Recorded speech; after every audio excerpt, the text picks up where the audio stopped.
മാസപ്പടി കേസിൽ മുൻ മുഖ്യമന്ത്രി പിണറായി വിജയന്റെ കുടുംബത്തെ പൂർണ്ണമായി വരിഞ്ഞു മുറുക്കിക്കൊണ്ട് എൻഫോഴ്സ്മെന്റ് ഡയറക്ടറേറ്റ് കടുത്ത നീക്കങ്ങളിലേക്ക് കടക്കുകയാണ്. മകൾ വീണയിൽ തുടങ്ങി ഇപ്പോൾ മുൻ മന്ത്രി മുഹമ്മദ് റിയാസിലേക്ക് അന്വേഷണം എത്തുമ്പോൾ ഇത് വെറും കമ്പനിയുടെ ബിസിനസ് ഇടപാടല്ല, മറിച്ചു കൃത്യമായ രാഷ്ട്രീയ അഴിമതി തന്നെയെന്ന സംശയങ്ങൾക്കാണ് ഇഡി അടിവരയിടുന്നത്.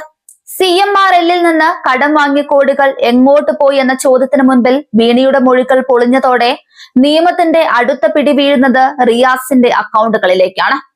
മുൻ ഭരണകൂടത്തിന്റെ തണലിൽ നടന്ന വഴിവിട്ട സഹായങ്ങളുടെ പ്രത്യുപകാരമാണ് ഈ കോടികളെന്ന ഇഡിയുടെ കണ്ടെത്തൽ വരും ദിവസങ്ങളിൽ പിണറായി കുടുംബത്തിന്റെ രാഷ്ട്രീയ ഭാവി തന്നെ പ്രതിസന്ധിയിലാക്കുമെന്ന് ഉറപ്പാണ്.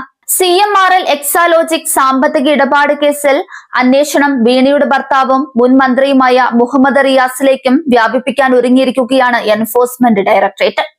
വീണയ്ക്ക് CMRL-ൽ നിന്ന് ലഭിച്ച പണം എങ്ങനെയൊക്കെ വിനിയോഗിച്ചു എന്നതിൽ വ്യക്തത വരുത്താനാണ് ഇഡിയുടെ നീക്കം. മാത്രമല്ല, വീണയ്ക്ക് CMRL-ൽ നിന്ന് 2.78 കോടി രൂപ ലഭിച്ചിട്ടുണ്ടെന്ന് ഇഡി കണ്ടെത്തിയിട്ടുണ്ട്. എന്നാൽ ഇതുമായി ബന്ധപ്പെട്ട് കൃത്യമായ രേഖകൾ ഹാജരാക്കാൻ വീണയ്ക്ക് കഴിഞ്ഞിട്ടില്ല. 2 തവണ വീണയെ ഇഡി ചോദ്യം ചെയ്തെങ്കിലും നൽകിയ മൊഴികളിൽ പൊരുത്തക്കേടുകളുണ്ട്.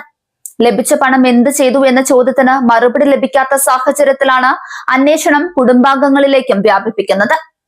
2017 മുതൽ 2020 വരെയുള്ള കാലഘട്ടത്തിലാണ് വീണയ്ക്ക് CMRL-ൽ നിന്ന് പണം ലഭിച്ചതെന്നും കണ്ടെത്തിയിട്ടുണ്ട്. 2020 ജൂണിലായിരുന്നു മുഹമ്മദ് റിയാസുമായുള്ള വീണയുടെ വിവാഹം. വിവാഹശേഷം ഈ പണം ഏതൊക്കെ തരത്തിൽ വിനിയോഗിച്ചു എന്നതിലാണ് ഇഡിക്ക് സംശയമുള്ളത്. ഇരുവരുടെയും അക്കൗണ്ടുകൾ തമ്മിൽ പണമിടപാടുകൾ നടന്നിട്ടുണ്ടോ എന്നും ഇഡി പരിശോധിക്കുന്നുണ്ട്. ഇതിന്റെ ഭാഗമായി റിയാസിന്റെ അക്കൗണ്ടുകൾ പരിശോധിക്കും. അന്വേഷണത്തിൽ അഴിമതി നിരോധന നിയമത്തിന്റെ സാധ്യതകളും ഇഡി പരിശോധിക്കുന്നുണ്ട്. CMRL-ന് സർക്കാർ നൽകിയ വഴിവിട്ട സഹായങ്ങളുടെ പ്രത്യുപകാരമാണോ കരാറെന്നും മുൻ മുഖ്യമന്ത്രി പിണറായി വിജയന്റെ ഇടപെടലുകൾ ഇതിൽ ഉണ്ടായിട്ടുണ്ടോ എന്നും ഇഡി അന്വേഷിക്കുന്നുണ്ടെന്നാണ് റിപ്പോർട്ട്. അധികാരത്തിന്റെ തണലിൽ എന്ത് കൊള്ളയും നടത്താമെന്നും രാഷ്ട്രീയ സ്വാധീനം ഉപയോഗിച്ച് അതിനെയെല്ലാം മൂടിവെക്കാമെന്നും കരുതുന്നവർക്കുള്ള ശക്തമായ മുന്നറിയിപ്പാണ് മാസപ്പടി കേസിൽ ഇഡി ഇപ്പോൾ നടത്തുന്ന നീക്കങ്ങൾ.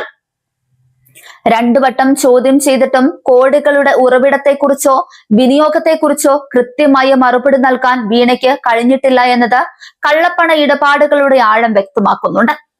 മകളിൽ നിന്ന് ഭർത്താവിലേക്കും അവിടെ നിന്ന് മുൻ മുഖ്യമന്ത്രിയിലേക്കും ഇഡിയുടെ അന്വേഷണ കണ്ണുകൾ നീളുമ്പോൾ പിണറായി കുടുംബത്തിന്റെ രാഷ്ട്രീയ പ്രതിരോധ കോട്ടകളാണ് ഒന്നൊന്നായി തകരുന്നത്. അഴിമതി നിരോധന നിയമത്തിന്റെ പരിധിയിൽ കൊണ്ടുവന്ന് ഈ കുടുംബ കൂട്ടുകെട്ടിനെ നിയമത്തിന് മുൻപിൽ തുറന്നു കാട്ടാൻ കേന്ദ്ര ഏജൻസി ഒരുങ്ങുമ്പോൾ വരും ദിവസങ്ങളിൽ കേരള രാഷ്ട്രീയം സാക്ഷ്യം വഹിക്കാൻ പോകുന്നത് സമാനതകളില്ലാത്ത രാഷ്ട്രീയ തിരിച്ചടികൾക്കായിരിക്കുമെന്നതിൽ തർക്കമില്ല.